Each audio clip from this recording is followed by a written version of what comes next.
Hello guys, welcome to my YouTube channel. और आज की वीडियो में हम देखेंगे फिबोनाची नंबर फाइंड करने के प्रोग्राम को। तो यार इस वीडियो में हम देखेंगे कि दो तरह से हम कैसे कोई भी फिबोनाची नंबर हम फाइंड कर सकते हैं। तो यहाँ पर एक हमारा जो प्रोग्राम होगा उसकी टाइम कॉम्प्लेक्सिटी बहुत ही ज़्यादा होगी और दूसरे वाले की उससे बेटर होगी, उससे काफ़ी सही होगी। ठीक है, तो यहाँ पर हम डिस्कस करेंगे, लेकिन उससे पहले आपको ये जानना जरूरी है कि फिबोनाची नंबर होता क्या है। जब तक आप नहीं जानोगे तब तक आप प्रोग्राम को नहीं लिख सकते हो। तो फिबोनाची नंबर यार होता है कि कुछ इस तरह से होता है कि अगर फर्स्ट नंबर जो होता है यहाँ पर 0 होता है और 1 होता है। ठीक है, सेकंड नंबर 1 होता है और आगे के इसके जितने भी नंबर्स होते हैं वो आपके जो प्रीवियस दो नंबर्स होते हैं उनके जो है सम होता है। तो 0 और 1 का सम होगा 1, फिर 1 और 1 का सम होगा 2, फिर 2 और 1 का सम होगा 3, और फिर 3 और 2 का सम होगा 5। तो इस तरह से ये जो है सम आगे बढ़ता रहता है। ठीक है, तो इसमें जो है 0th पोजीशन पर है 0, 1 पर है 1, सेकंड पर है 1, थर्ड पर आपका 2।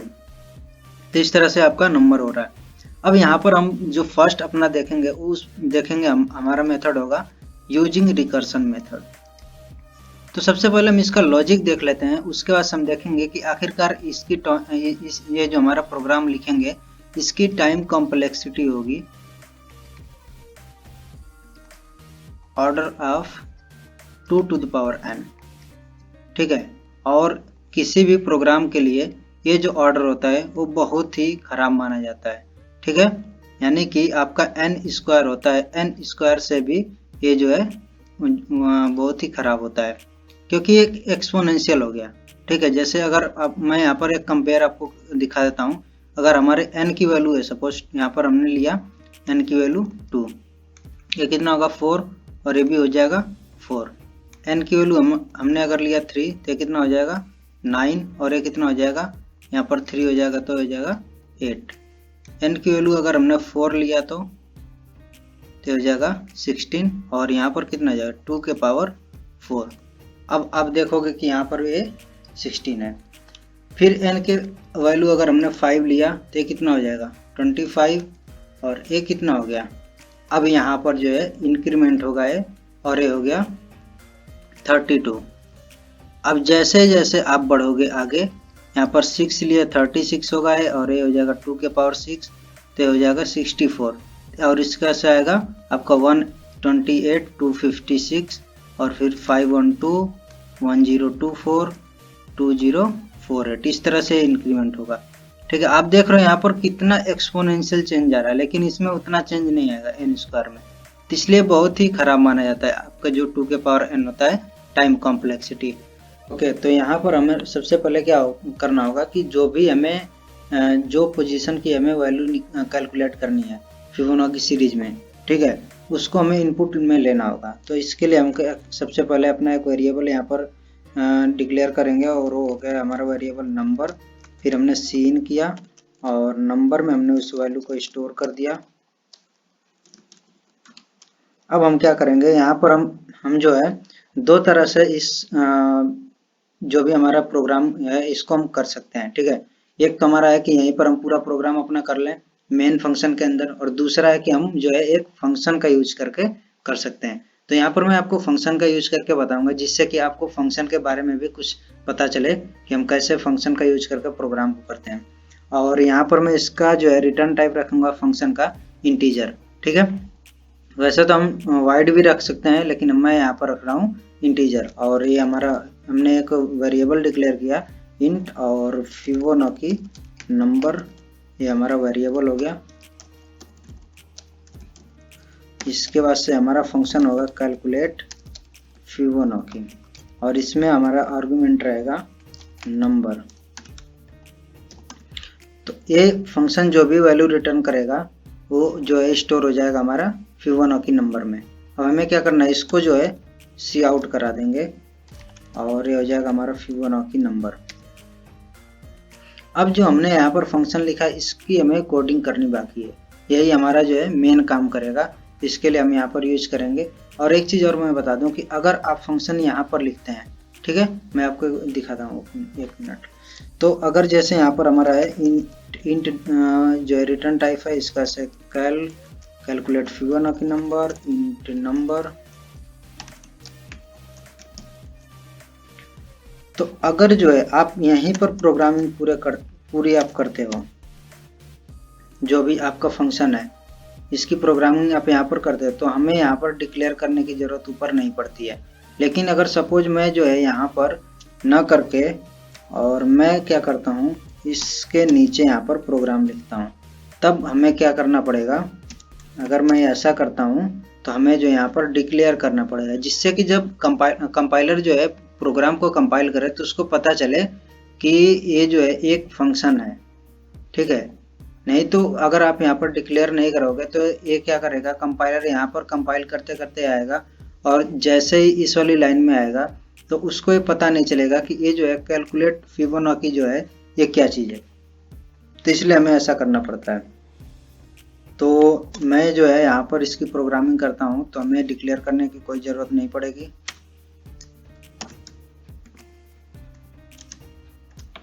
अब देखिए यहाँ पर जो है हमारे पास दो चीज़ें होंगी कि अगर जो है नंबर की वैल्यू अगर 0 है या फिर नंबर की वैल्यू अगर हमारी 1 है तो ये क्या करेगा, ये रिटर्न कर देगा।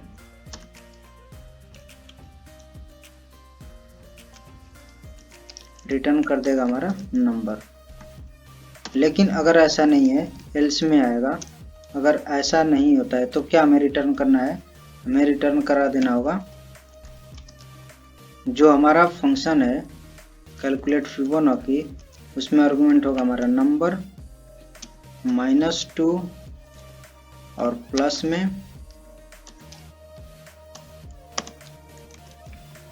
कैलकुलेट फिबोनाची नंबर -1 हो जाएगा। ठीक है, इसको हमें रिटर्न कराना होगा।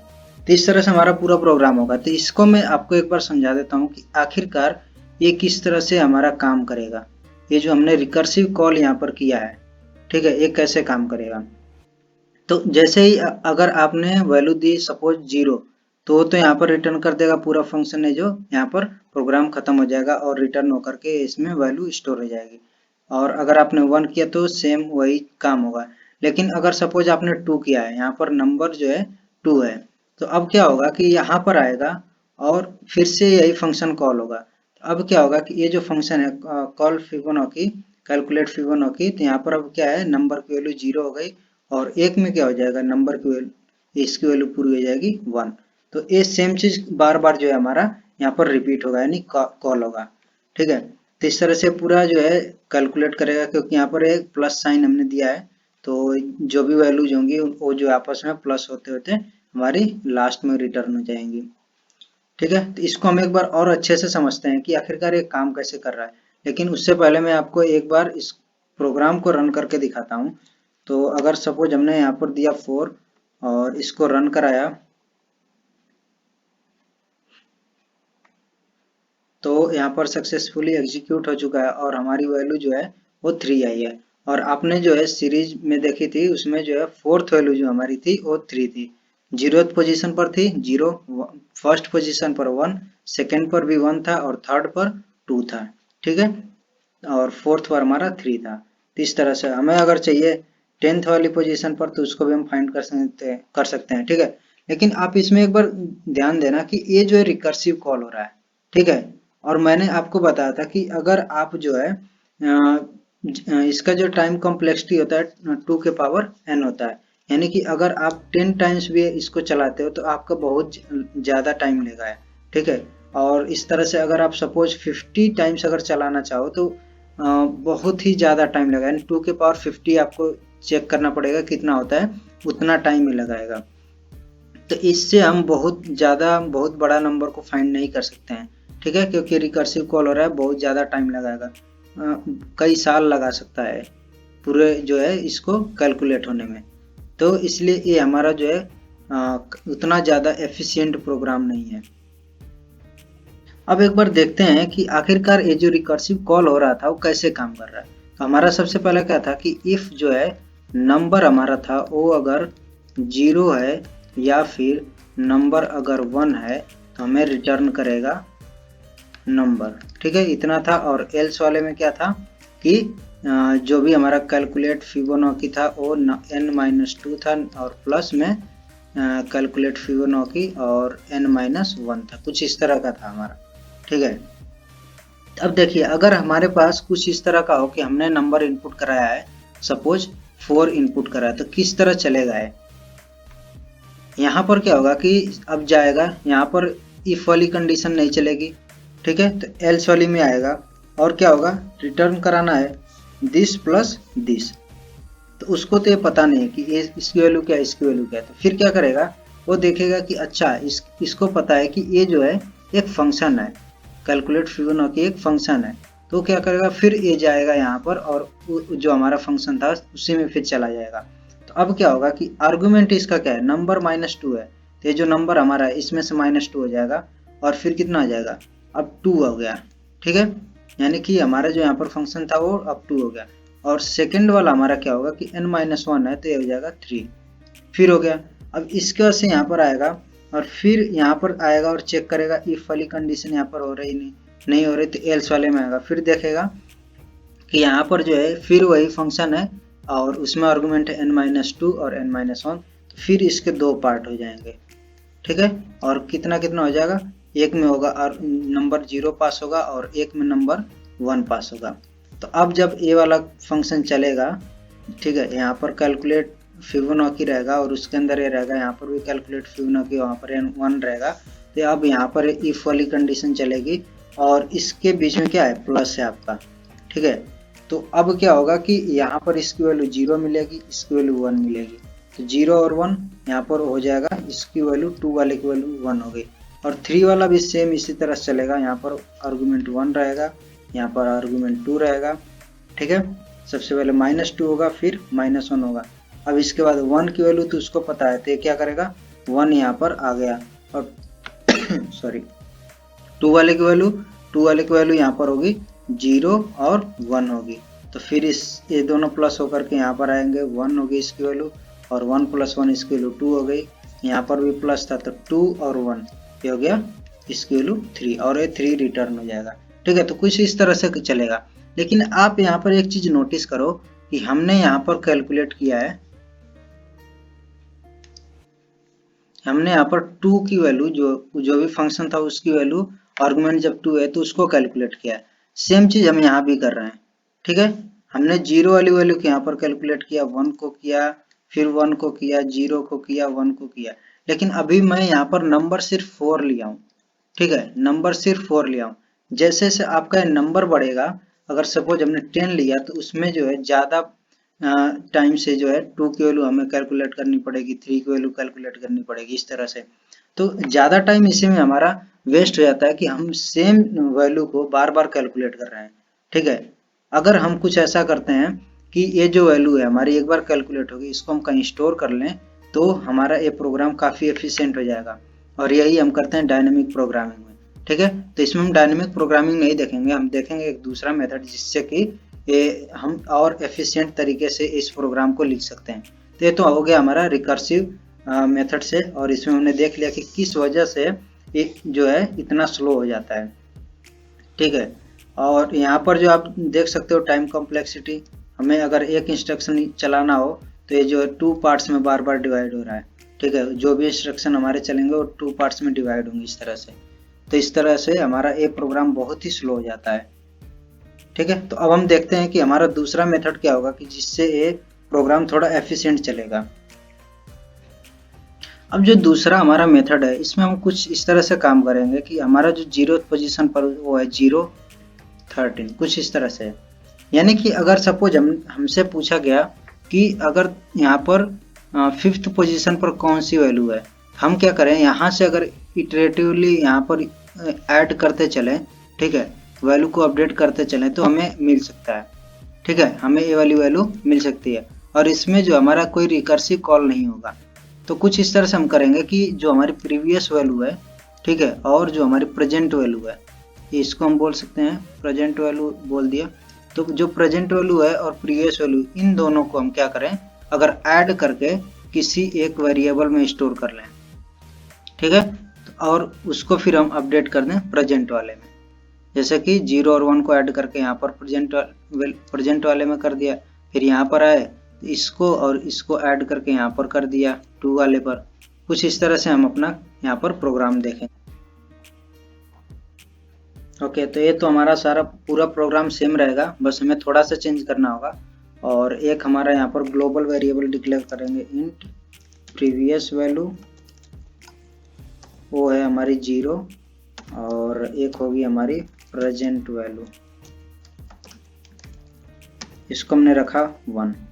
ठीक है, और इन्हीं वैल्यूज का हम यूज करेंगे यहाँ पर। तो अब क्या है कि हमें एक वेरिएबल यूज करना होगा, टेम्प वेरिएबल, और इसमें हम रखेंगे प्रीवियस वैल्यू और प्रेजेंट वैल्यू। ठीक है, और हम फिर क्या करेंगे कि हमारा ये जो वैल्यू है, अब ये टेम्प वाली जो वैल्यू, इसको हमें प्रेजेंट में अपडेट भी करना है। तो हम क्या करें कि प्रेजेंट वैल्यू को प्रीवियस वैल्यू में फिर रखना पड़ेगा जो इस टाइम पर अभी है। तो इसमें हम क्या करेंगे कि जो हमारी प्रीवियस वैल्यू है उसको हम अपडेट करेंगे प्रेजेंट वैल्यू से।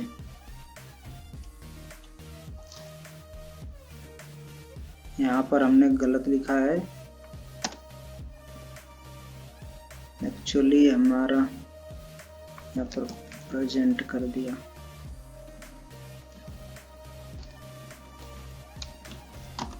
ये हो गया हमारा प्रेजेंट वैल्यू। तो यहाँ पर प्रीवियस वैल्यू हम क्या करेंगे, प्रेजेंट वैल्यू रख देंगे, और फिर क्या करेंगे प्रेजेंट वैल्यू में हम रख देंगे टेम्प वैल्यू को। ठीक है, तो इतना तो हो गया, लेकिन ये सिर्फ हमारा एक स्टेप के लिए हुआ है। हमें क्या करना है, हमें जो है इसको कुछ नंबर ऑफ टाइम्स इसे चलाना पड़ेगा। तो यहाँ पर हम यूज करेंगे एक फॉर लूप। ठीक है, और फॉर लूप में हम क्या करेंगे, एक वेरिएबल हमने लिया, इसको इनिशियलाइज किया 2 से, क्योंकि हमारा 0 वाली पोजीशन और 1 वाली पोजीशन की जो भी नंबर हैं वो हमारे यहाँ पर कवर हो चुके हैं, लेकिन 2 वाले नहीं कवर हुए हैं। तो 2 को 2 से इनिशियलाइज किया, और फिर क्या करेंगे, i की वैल्यू लेस देन और इक्वल टू नंबर रखा हमने, और i प्लस प्लस किया। इसके बाद से ये हमारा इतना चलेगा। अब जैसे ही हमारा फॉर लूप खत्म होगा, हमें क्या करना है, हमें जो है प्रेजेंट वैल्यू जो होगी उसी को रिटर्न करा देना होगा, क्योंकि हमने प्रेजेंट वैल्यू में ही दोनों को ऐड करके रखा है। तो यहाँ पर हमारा जैसे ही एल्स वाली कंडीशन खत्म हुई, हम क्या करेंगे, हम यहाँ पर रिटर्न करा देंगे जो भी हमारी प्रेजेंट वैल्यू होगी उसको। ठीक है, तो एक बार इसको हम चलाते हैं और देखते हैं कि हमारा प्रोग्राम कितना सही है। और यहाँ पर आप देख सकते हो कि सक्सेसफुली एग्जीक्यूट हो चुका है, और हमारा सेम जो आउटपुट यहाँ पर आया। अब यहाँ पर इसमें हमारी क्या खास बात है कि इसकी हमारी टाइम कॉम्प्लेक्सिटी है ऑर्डर ऑफ n है। ठीक है, तो अगर आप 1000 लाइन का भी कोड चलाते हो तब भी आपका उतना टाइम नहीं लगेगा जितना कि आपका रिकर्सिव कॉल वाला ले रहा था। एक काफ़ी जो एफिशिएंट प्रोग्राम है as compared to recursive call के।